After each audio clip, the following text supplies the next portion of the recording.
everyone, welcome to the Ginger Snaps here. My name is Steven, and today is the really exciting day that Netflix had finally released the Texas Chainsaw Massacre, released obviously today in 2022.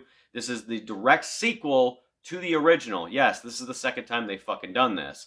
Now, of course, this is going to be my spoiler-free review. I'm most likely going to be doing a spoiler review with my friend Chris, who is a big Texas Chainsaw Massacre fan. So look out for that one in the next coming day or maybe a week or so.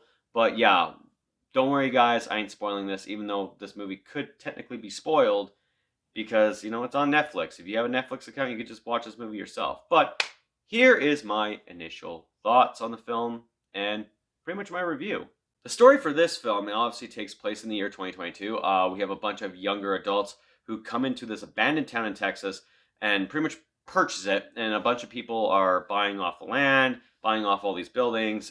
Something kind of goes bad with one of the remaining residents in the whole entire town, and then that summons Leatherface to go back on a killing spree. Now, of course, as we all know, Sally Hardesty, who has been alive and survived in the first encounter she had with Leatherface in 1974, comes back and is pretty much hunting Leatherface. Actually, she's been hunting him for quite some time, about 40 plus years.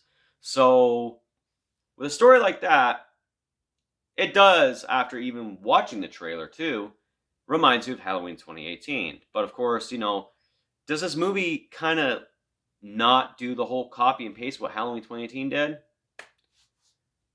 Let's get into that. When it comes to the story of this movie, it does kind of fall flat. You don't really know exactly why all these younger adults are coming into this abandoned town. Like, why even fucking bother? And there is reasons to why certain characters in the movie have agendas for this town. Now, when it comes to the story itself, there is this big loophole. It's one of those things in certain horror movies where it's like, well, if that didn't happen, this movie would have just never been made. This would have never happened. Now, of course, if that was the case, then yeah, there wouldn't be another Texas Chainsaw Massacre movie. So when it comes to the story itself, it does fall kind of a little flat. Now, like I said, it kind of does borrow a little bit from Halloween 2018, but it's quite different. So with that being said, is it much of a copy of 2018 now?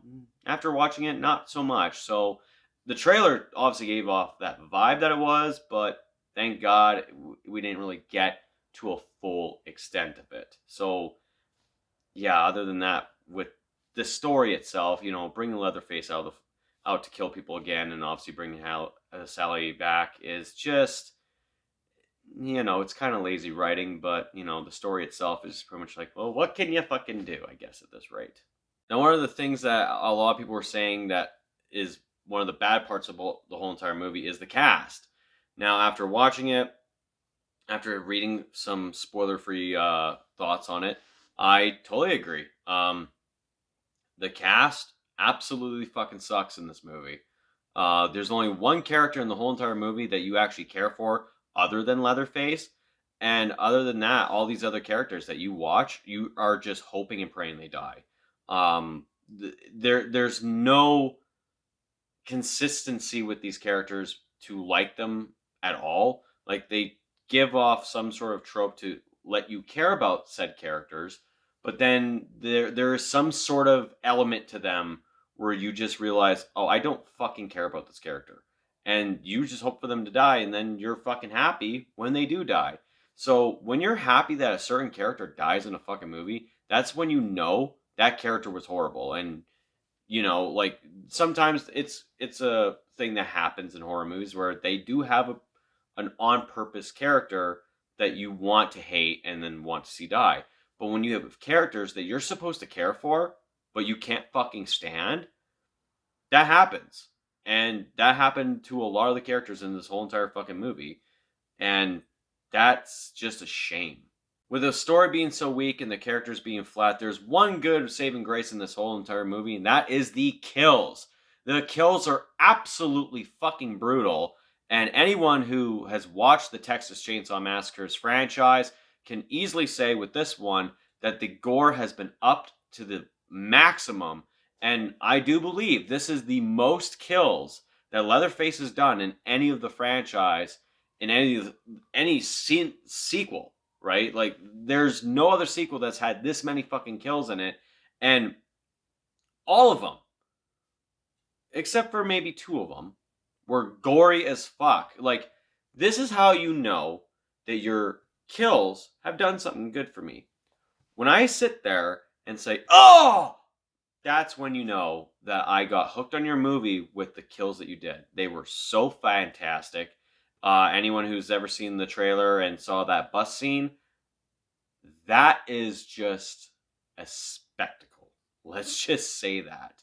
So if you guys are hoping that the kills will deliver in this movie because the story and the characters didn't, trust me, the kills fucking deliver. Now, of course, with this movie having 2 recurring characters coming back, Sally Hardesty and Leatherface. Leatherface, of course, the franchise is built on him, right? What did I personally think of Leatherface? All right, there was not much of complaints, but I do have to say that I did not really like the mask, and especially of how he obtained it. It just did not make sense to me whatsoever. And as for everything that he's done in the whole entire movie, I was like, not bad. Not too bad of a portrayal for the Leatherface. As for Sally Hardesty, yeah, they really took Halloween 2018 script and then let's write Laurie Strode in here, but it's not Laurie Strode. This was a wasted character. I don't understand why you decided to bring such a character back into a franchise that realistically she shouldn't have been in. And also on top of that, when the same actress that played her in the original has passed away and you recast her, that's most likely not going to look good for you, especially if this character, doesn't really nail it. And sadly enough to say, Sally does not nail it. So, yeah, this movie with its 2 occurring characters is just, one's not bad, the other one could have lived without. Overall, this movie with its story that just does not fucking stick, there are just way too many damn plot holes in this whole entire fucking movie that I will have to address in my spoiler review with my friend. We're most likely going to probably do that next Friday. Just give it a week or so, right? But yeah, the story, way too many plot holes. It makes no fucking sense. The characters are god awful, but the kills are fucking fantastic. And I mean, when it comes to Leatherface, you expect good kills. I didn't expect that many though, and that many good ones. So, yeah, other than that, like, did this movie necessarily need to happen? Not really, but am I okay with it? I guess. Yeah, it's not too bad. I mean, I didn't fanboy over it, and, I do have to say that when it comes to this installment, I do prefer this one a little bit more over some of the other ones. For my rating of this movie, the Texas Chainsaw Massacre 2022 is getting a 5 out of 10. Like I said, when it comes to the spoiler review, my rating might change because it'll be most likely the second time I watch it again, now knowing everything.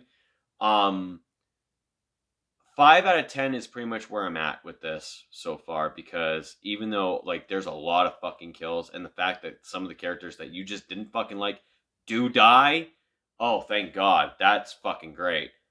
But when you have a story that just was ripped from a different franchise that did a successful thing and said, hey, I'm gonna just change the homework so it doesn't look the same. And then bringing back a character that necessarily did not need to come back, and a story with plot holes with characters who are not likable.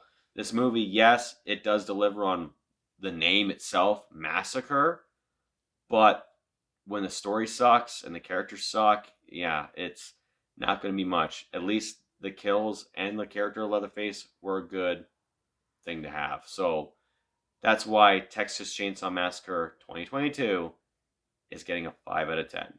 So tell me, guys, what did you guys think of this movie? Do you think it was a nice welcome addition to the franchise, or do you think that we really did not need this one? Let me know in the comments down below.